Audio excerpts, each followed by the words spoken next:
Hi guys, welcome back to Daily YouTube channel. මම හිතන්නේ මම මේ ඔයාලව හමු වෙන්න එන්නේ මාස ගණනාවකට පස්සේ. ඉතින් ඔයාලා හිතන් ඇති මොකද උනේ කියලා. සමහර අය අහලත් තිබුණා කිනම් වීඩියෝ ගේන්නේ නැද්ද කියලා. වීඩියෝ එකක් ගේන්න තරම් මූඩ් එකක් නැහැ කිව්වොත් හරි. මොකද ඒකට හේතුව කැම්පස් ජීවිතේ ලොකු වෙනස්කමක් වුණා. සමහර විට අපි හැමෝගෙම ජීවිතවල එක එක කාලවලට එක එක වෙනස්කම් එනවා. ඒක හරි. ඒත් සාමාන්‍යයෙන් අපි කැම්පස් එකකට එන්නේ එකට ඇවිල්ලා එකටම මේකෙන් යන්නනේ. හැබැයි ඊට වඩා පොඩි නෙවෙයි ටිකක් ලොකු වෙනස්කමකට මුහුණ දෙන්න වුණා. මොකද මම කැම්පස් ආවේ මගේ යාළුවොත් එක්ක අවුරුදු 3න් ඩිග්‍රී එක ඉවර කරලා යන්න. ජෙනරල් ඩිග්‍රී එකක් විදියට. ඉතින් මේ වීඩියෝ එක බලන සමහර විට A level කරන අංගිල මල්ලිලා දන්නේ නැතුව ඇති ජෙනරල් ඩිග්‍රී එකක් කියන්නේ මොකක්ද ඔනර්ස් එකක් කියන්නේ මොකක්ද කියලා. ශ්‍රී ලංකාවේ ගොඩක් දැනට තියෙන ඩිග්‍රී අවුරුදු 4ක් තියෙන. ඒ කියන්නේ ඔනර්ස් ඩිග්‍රී. හැබැයි සමහර ඩිග්‍රී තියෙනවා අවුරුදු 3යි. ඉතින් ඒ අවුරුදු 3 ඩිග්‍රී එකෙන් ඔනර්ස් ඩිග්‍රී එකට සිලෙක්ට් වෙන්න පුළුවන් අපේ GPA එකත් එක්ක. ඉතින් මගේ GPA එක හොඳ නිසා මමත් ඇතුළුව තව 70 ගාණක් විතර කණ්ඩායම අපේ කැම්පස් එකේ ඔනර්ස් ඩිග්‍රී එක කරන්න සිලෙක්ට් වුණා. ඒ කියන්නේ 4th year කරන්න.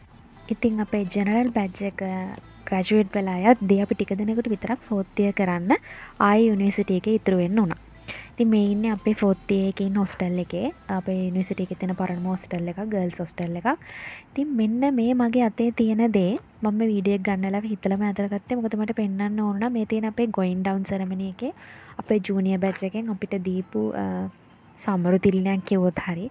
මේ වගේ දෙකක් මට කැම්පස් එකේදී හම්බුණා. එකක් අපේ සීනියර්ස්ලා අපිව කැම්පස් එකට වෙල්කම් කරද්දි දීපු පාටි එකේදී හම්බ වෙච්ච ඔය වගේම සමරු පළකයක්. මේක අපි යද්දි අපේ ජූනියර්ස්ලා අපිට දීපු දේ.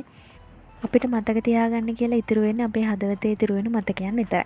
ඉතින් අලුත් කාමරේ මීත් එකක් හදාගන්න ගමන් මට හිතුණා තේ නෙමෙයි ඔය කෝපි හදාගන්න ගමන් පොඩි වීඩියෝ ක්ලිප් එකක් ගන්න. මොකද මම වැඩ කර හිටියේ. මම මේ කාමරේදී වැඩ කරන්නේ ජනේල ගාව. හැබැයි මේක මේ පල්ලෙහාම් ෆ්ලෝ එකේ තියෙන නිසා ජනේල ගාව වැඩ කරනකොට පොඩ්ඩක් රිලවුන්ගෙන් නම් කරදරයි. ඉතින් ඔයාලා දැක්කනේ ජනේලෙන් හොඳටම අවුව පායලා තිබුණා. ඊට පස්සේ අපි හවස ලෙක්චර්ස් ආවට පස්සේ හොඳටම වැස්සා. රජරට එහෙමයි. වැස්සක් තියෙනවා, අවුවක් තියෙනවා. ඉතින් එදා රෑ අපිට හම්බුණා දැන් අලියට පෙරවාරේ පහුගිය කාලේ තිබුණානේ මේ වීඩියෝ එක දැන් මේ ඔයාලට පෝස්ට් කරන්නත් මාසෙකට විතර කලින් තමයි ගත්තේ.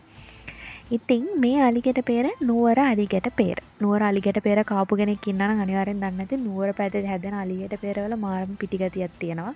ඉතින් අපේ බැච් එකේ ඉන්න නුවර යාළුවෙක්ගෙන් තමයි මේ අලිගැට පෙර හම්බුනේ. ඉතින් අපේ අලුත් කාමරේ 6 දෙනෙක් ඉන්නවා. මීට කලින් අපේ හැම කාමරයකම හිටියේ 4 දෙනෙක් 5 දෙනෙක් වගේ. ඒත් මේ පාර අපේ කාමරේ 6 දෙනෙක් ඉන්නවා.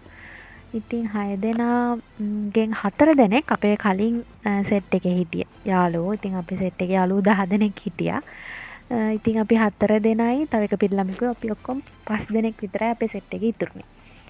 ඉතින් ජීවිතේ එහෙමයි එක එක කාලෙට එක එක යාළුවෝ හම්බ වෙනවා. ඊට පස්සේ එකේ යාළුවෝ අපිව දාලා යනවා. හමු වෙනවා නම් වෙන් වෙන්න වෙනවා.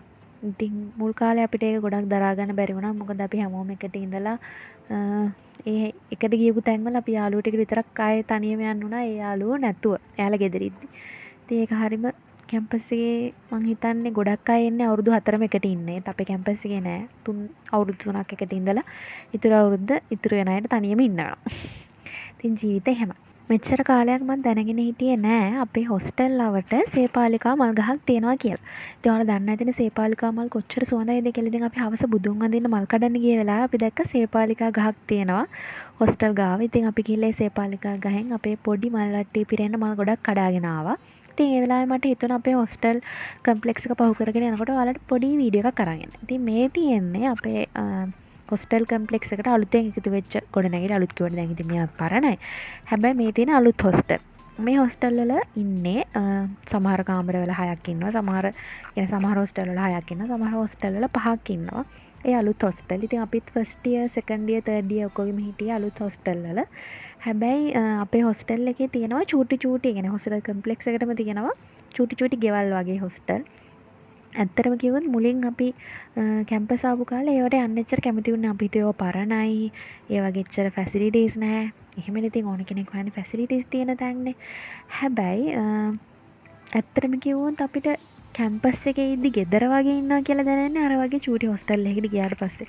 මොකද බොහොම පොඩි පිරිසක් තමයි හොස්ටල් එකේ ඉන්නේ. ඉන්න කට්ටියත් හරියම එකමුතුයි. ඉතින් මෙන්න මේ පුංචි පාරක් වැටලා තියෙනවා මෙතන අපේ සිකියුරිටි අංකල් ඉන්න තැනින්. ඒ එතනින් ඔන්න ඔතන ඔයාලට පේන්නේත් ඒ වගේ චූටි හොස්ටල් එකක්. ඒකට අපි කියන්නේ පුංචි සෝමි කියලා. ඒ කියන්නේ සෝමාදේවි හොස්ටල් එකේ පොඩි හොස්ටල් එක නිසා තමයි එතනට පුංචි සෝමි කියලා කියන්නේ. ඉතින් මේ වගේ තැන් තැන්වල පොඩි පොඩි හොස්ටල් තියෙනවා. ඒ හොස්ටල් වල ඉන්නේ බොහොම අඩු පිරිසක්. හැබැයි ඒක යාලට ගෙදර වගේ.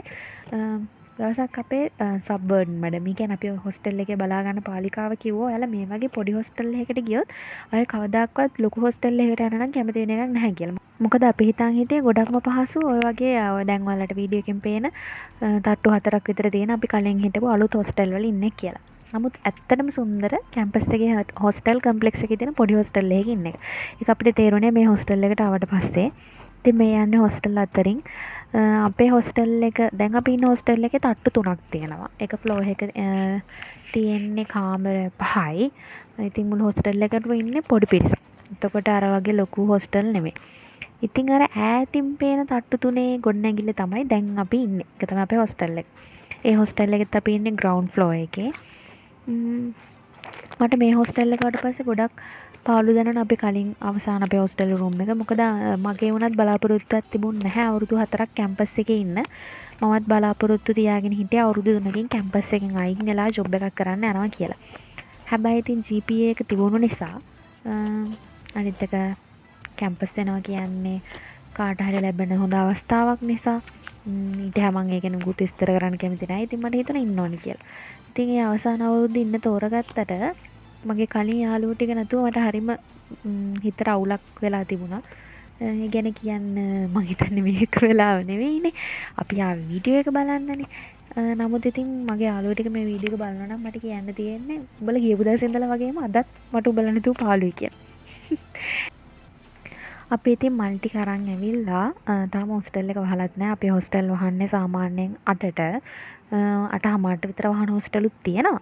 ඉතින් අපේ හොස්ටල් එකට අරන් ඇවිල්ලා අපි මල් ටික බුදුහාමුදුරන්ට පූජා කරලා ඊට පස්සේ පාඩම් කරන්න තමයි හිතාගෙන හිටියේ. හැබැයි පාඩම් කරන්න උනේ නැහැ. මොකද ඉතින් හැමදාම අපි හිතන් ඉන්නවා අද රැයට පාඩම් කරනවා කියලා. හැබැයි ඉතින් කට්ටියත් එක්ක එකතු වුණාට පස්සේ කය ගහනකොට පාඩම් කරන්න වෙන්නේ නැහැ. හැම අවුරුද්දම එහෙමයි. ඉතින් 40 කියලා වෙනසක් නැහැ. හැබැයි ඉතින් එක්සෑම් කාලේට අපි අනිවාර්යෙන් පාඩම් කරනවා. ඉතින් මෙන්න මෙතන තමයි අපේ බුදු කුටිය තියෙන්නේ. බුදුහාමුදුරුවෝගේ පිළිම විතරයි මේ හොස්ටල් එකේ නම් තියෙන්නේ. කලින් හොස්ටල් එකේ නම් තව දේව රූප එතකොට ජේසුස් වහන්සේගේ මේ ප්‍රතිමා එහෙම තිබුණා ගොඩක්. හැම ආගමකම ළමයි හොස්ටල් එකේ ඉන්නානේ. ඉතින් මේ තියෙන්නේ අපේ ලිවිං රූම් එක වගේ කොටස. මෙතනින් තමයි අපේ වොෂ්රූම් වලට යන්න තියෙන්නේ. අපේ කාමර ටික තියෙන. අපේ ටීවී එකක් තියෙනවා. ටීවී ඒරියා එකක් වගේ පොඩි. ඉතින් මේ තියෙන අපේ රූම් එක පල්ලෙහාට කරලා මේ රෑ රූම් එක පෙන්වන්න විදියක් නැහැ. මොකද හරිම අපිලිවෙලයි. අපි රූම් එකට ගියේ ගිනි පෙට්ටියක් එහෙම හොයාගෙන එන්න. ඒත් අපි රූම් එකේ තිබිච්ච නැති නිසා අපේ ජූනියර්ස්ලාගෙන් තමයි ගිනි පෙට්ටියක් ඉල්ල ගන්න ඕනේ. අපි ගොඩක් මුලින් ඔයාලා මගේ වීඩියෝස් වල දැකලා ඇති අපි ගොඩක් දේවල් කැම්පස් එකේදී අරන් ආවා. හැබැයි දැන් වෙද්දි අපේ ගාව තියෙන අපිට ඕනම කරන දේවල් විතරයි. මොකද ඕනම වෙලාවක යන්න බලාගෙන ඉන්න ඕනනේ. ඉතින් එදා රෑ DJ නයිට් එකක් තිබුණා අපේ යුනිවර්සිටි එකේ. ඉතින් ඔයාලා දන්නවා ඇතිනේ මේ වීඩියෝ එක බලන කට්ටිය අපේ යුනිවර්සිටි එක මොකක්ද කියලා. ඉතින් මං හිතන්නේ මං හරියටම නම් දන්නේ නැහැ. හැබැයි ගොඩාක් යුනිවර්සිටිස් අතරින් අපේ යුනිවර්සිටි එකේ තමයි ගොඩක් දුරට DJ නයිට් තියෙන්නේ. මොකද සමහර යුනිවර්සිටිස් වල DJ නයිට් අඩුයි. ඒකට හේතුව නම් දන්නේ නැහැ. සමහරවිට මේකට කමෙන්ට් කරන වෙන කවුරු හරි යුනිවර්සිටි එකක කෙනෙක් ඉන්නා නම් කියන්නකෝ බලන්න ඔයාලගේ යුනිවර්සිටි එකේ ගොඩක් DJ නයිට් තියෙනවද කියලා. ඉතින් මේකත් අපේ සීනියර් බැච් එකක් වෙන ෆැකල්ටි එකක යන නිසා යාළුවට දීපු පාටි එකක් කොයින් ඩවුන් කියලා. ඉතින් ඒකේ තිබුණ ඇවට තීම් එක බේස්ඩ් වෙලා. ඉතින් DJ එකක් තියෙනවා නම් අනිවාර්යෙන් මෙන්න මේ වගේ DJ බෑක් එක තියෙනවා. හරිම ලස්සනයි එදා හැම ඩෙකොරේෂන් එකක්ම එතෙන්ට ගියාට පස්සේ මායි මගේ යාළුවයි ගියේ. අපි දෙන්න කතා වුණේ අපේ බැජ් එක මේ වගේ DJ නයිට් කීයක් තියලා තියෙනවද කියලා. මොකද අපි අපේ ජූනියර්ස්ලාට වෙල්කම් එකක් දුන්නා. අපේ සීනියර්ස්ලා යනකොට එයාලට ගෝයින් ඩවුන් එකක් තිබුණා. ඉතින් සාමාන්‍යයෙන් කැම්පස් ජීවිතයක ෆන්ක්ෂන් එකක් කියලා කියන්නේ මග හරින්න හොඳම නැති දෙයක්. ඒ කියන්නේ ෆන්ක්ෂන් එකක් ඕගනයිස් කරන තැන ඉඳලා ඊට පස්සේ ෆන්ක්ෂන් එක දවසට මේ විදිහට ඒකේ අවුට්පුට් එක දකිනකොට දැනෙන සතුට ඒ හැම ෆන්ක්ෂන් එකකමදීම අපේ බැච් එකේ පිරිමි ළමයි රෑ එළි වෙනකන් නිදි මරාගෙන හිටපුවා. අපි යාලට තේ හදලා යවපුවා. ඊට පස්සේ රෑ හොස්ටල් වල කරපු ඩෙකරේෂන් වැඩ. ඒ හැම දෙයකම තිබුණේ හිනාව විතරමයි. පොඩ්ඩක් ඉතින් ෆන්ක්ෂන්ස් වලදී තීරණ ගන්න ගියාම පොඩි පොඩි වලි හැමත් යනවා. හැබැයි හැමදාම අපි ඒ හැම දෙයකම දිහා අවසානයේදී සතුටු වුණ හැටි මට මතකයි. මොකද හැම ෆන්ක්ෂන් එකකම පටන් ගන්න කලින් ඒකේ මේ behind the scenes වීඩියෝ එකක් යනවා. කොහොමද මේ ෆන්ක්ෂන් එක හැදුනේ කියලා. ඉතින් ඒ සමහර behind the scenes වීඩියෝ බලලා අපි අඬපු වෙලාවල් තියෙනවා. මොකද අපි දන්න අපි වෙනුවෙන් කොච්චර මහන්සි වුණාද කියලා. මොකද මේ හැමදේම කරන්නේ අපි ඉගෙන ගන්න අතරේනේ. ඉතින් මේ තියෙන්නේ එදා ඒ තිබුණු ග්‍රවුන්ඩ් එකේ තියෙන පොඩි දොළ පාරක් වගේ. මේ මෙතන ග්‍රවුන්ඩ් එක සම්පූර්ණයෙන් කොළ පාටයි. ගොඩක් ලස්සනයි වැස්ස කාලෙට එහෙම එතන කොළම කොළ පාටයි. ඉතින් ඒ තියෙන තැන තියෙන දොළ පාරෙන් එහා පැත්තට එගොඩ වෙන්න පොඩි පාලමක් වගේ එකක් හදලා තිබුණා. ඉතින් මේ හැමදේමත් තිබුණේ ඇමටර් ටීම් එකට. ඉතින් මම පාරෙන් එහා ඒ කියන්නේ පාලමෙන් එහා පැත්තේ ක්ලිප් එකකුත් ගත්තා. ඒකත් මම ඔයාලට ඇඩ් කරන්නම්. එතන එහා පැත්තේ තිබුණේ එදා ඒ කියන්නේ යන සීනියර්ස්ලාට පොඩි ට්‍රීට් එකක් දීලා තිබුණා. ඩිනර් ට්‍රීට් එකක්. ඉතින් ඒ ටික තමයි ඔතන තියෙන්නේ. එයාලට මේ ඩිනර් එකට අපි හැමදාම එහෙම මොනවා හරි පාටියක් දෙනවා නම් ඒ යන අයට හරි වෙල්කම් කරන අයට හරි ඩිනර් එකක් දෙනවා. ඒ ඩිනර් ට්‍රීට් එක තමයි ඔතන දුන්නේ. ඉතින් මේ තියෙන්නේ ඈතට ඒ ඩිනර් ඒරියා එක ඒ දීපු තැන. ඊට පස්සේ එතන තිබුණ අර පාලම වගේ කොටස. ඊට පස්සේ DJ බෑක් එක ඒ ටික මම දුරින් ඉඳලා ගතපු වීඩියෝ එකක්. වෙනදට නම් අපි DJ වලට ආවම කරන්නේ නටන එක විතරයි. මම හිතන්නේ මේ මගේ පළවෙනි DJ වීඩියෝ එකද කොහෙද. මොකද DJ වලට ආවම කට්ටියත් එක්ක නටන එක තමයි කරන්නේ. හැබැයි දැන් ඉතින් අපේ කට්ටිය නෑනේ. ඒක නිසා ඉතින් නටනවා අඩුයි. ගොඩක් දුරට ඉතින් අපි කැම්පස් එකේ ඉන්න දැන් වයස්ගතම ශිෂ්‍යයන් වශයෙන් හරිම සමකාමීව තමයි ගත කරන්නේ. ඉතින් මේ වීඩියෝ එක දැන් ඉවර වෙන්න යන්නේ. ඉතින් මට සමා වෙන්න කාලයක් ගිහිල්ලා වීඩියෝ එකක් කරන් ආවට. හැබැයි ඉක්මනටම ආයෙ එන්න. බයි බයි.